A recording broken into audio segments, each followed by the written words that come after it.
যে বাড়ি থেকে ২০১৯ সালে স্বজনদের বুক ভরা স্বপ্ন নিয়ে বেরিয়ে গিয়েছিল ছোট্ট নুসরাত, সেই নুসরাত আর কখনোই ফিরে আসেনি। একটি মর্মান্তিক হত্যাকাণ্ডের পর তার জীবন এখানেই কিন্তু সমাপ্তি হয়ে যায়। আমরা এই মুহূর্তে রয়েছি নুসরাতের বাড়ির আঙিনার সামনে। আজ সেই আলোচিত নুসরাত হত্যা মামলার ডেট রেফারেন্স ও আসামিদের আপিলের রায়ের ঘোষণা করার কথা রয়েছে হাইকোর্টে। ফলে নুসরাতের পরিবার, স্বজন এবং স্থানীয় মানুষের পাশাপাশি পুরো দেশের মানুষের নজর এখন আদালতের রায়ের দিকে। আমরা হাইকোর্টের যিনি বিচারপতি চক্রবর্তী ও বিচারপতি এ.কে.এম. রাশেদুজ্জামান রাজার সমন্বয়ে গঠিত বেঞ্চের রায় ঘোষণা করবেন। এর আগে গত বৃহস্পতিবার ২০ আগস্ট সংশ্লিষ্ট বেঞ্চে মামলাটির শুনানি শেষ হয়। শুনানি শেষে আজ রায় ঘোষণার দিন ধার্য করা হয়। অর্থাৎ দীর্ঘ বিচার প্রক্রিয়ার পর আজ এই মামলাটি হাইকোর্টের সিদ্ধান্তে কি আসে সেটাই এখন সবচেয়ে বড় প্রশ্ন। দর্শক, এই মুহূর্তে কিন্তু আমরা রয়েছি নুসরাতের যেই বাড়ি রয়েছে সেই বাড়ির আঙিনার সামনে। নুসরাতের আপনাদের মনে করিয়ে দিতে চাই যে ২০১৯ সালের সেই হৃদয় বিদারক ঘটনার কথা।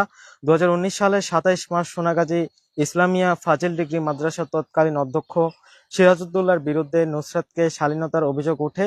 এই ঘটনার মামলার হওয়ার পর অধ্যক্ষ সিরাজউদ্দৌলাকে গ্রেপ্তার করা হয়। এরপর মামলা তুলে নেওয়ার জন্য নুসরাতের উপর চাপ প্রয়োগের অভিযোগ ওঠে এবং ২০১৯ সালের ৬ এপ্রিল নুসরাতকে মাদ্রাসার ছাদে ডেকে নেওয়া হয় এবং সেখানে তার হাত পা বেঁধে গায়ে কেরোসিন ঢেলে আগুন ধরিয়ে দেওয়ার অভিযোগ ওঠে এবং গুরুতর দগ্ধ অবস্থায় নুসরাতকে প্রথমে স্থানীয়ভাবে চিকিৎসা দেওয়া হয়। পরে উন্নত চিকিৎসার জন্য তাকে ঢাকায় নেওয়া হয়। ঢাকা মেডিকেল কলেজ হাসপাতালের প্রাণ ইউনিটে চিকিৎসাধীন অবস্থায় টানা কয়েকদিন মৃত্যুর সঙ্গে লড়াই করেন নুসরাত, কিন্তু শেষ পর্যন্ত ১০ এপ্রিল ২০১৯ সালে মৃত্যুর কাছে হার মানেন মাত্র ১৮ বছর বয়সী এই তরুণী। নুসরাতের মৃত্যুর পর তার বড় ভাই মাহমুদুল হাসান নোমান সোনাগাজী থানায় মামলা করেন। পরবর্তীতে মামলাটি হত্যা মামলায় রূপ নেয়। ঘটনাটি তখন পুরো দেশে ব্যাপক আলোড়ন সৃষ্টি করে। নুসরাতের পরিবারের পক্ষ থেকে দ্রুত বিচার ও দৃষ্টান্তমূলক শাস্তির দাবি ওঠে।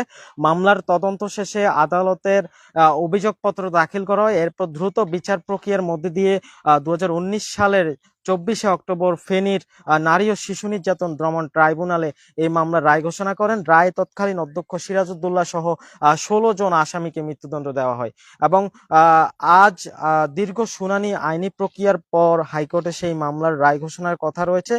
আমরা যে জায়গাটিতে দাঁড়িয়ে আছি এটি নুসরাতের বাড়ি, এখানেই তার পরিবার বসবাস করেন। এই বাড়িতে আজ নুসরাতের স্মৃতি জড়িয়ে আছে। একজন মেয়ের মৃত্যুর ঘটনায় যে মামলা দেশ জুড়ে আলোড়ন তুলেছিল, সেই মামলায় হাইকোর্টের সিদ্ধান্ত কি আসে তা জানার অপেক্ষায় নুসরাতের পরিবার সহ সারা দেশের মানুষ। দর্শক, নুসরাত জাহান রাফির আজ আমাদের মাঝে নেই, কিন্তু তার মৃত্যুর ঘটনায় করা এই মামলায় বিচারিক প্রক্রিয়া এখনো মানুষের আগ্রহের কেন্দ্রবিন্দুতে রয়েছে। হাইকোর্টের রায়ে নিম্ন আদালতের দেওয়া মৃত্যুদণ্ড বহাল থাকে কি না, আসামিদের আপিলের বিষয়ে আদালতে কি সিদ্ধান্ত নেন সেটাই এখন দেখার বিষয়। রায় ঘোষণার পর আদালতের সিদ্ধান্ত এবং সংশ্লিষ্ট সব তথ্য নিয়ে আমরা আপনাদের বিস্তারিত জানাবো।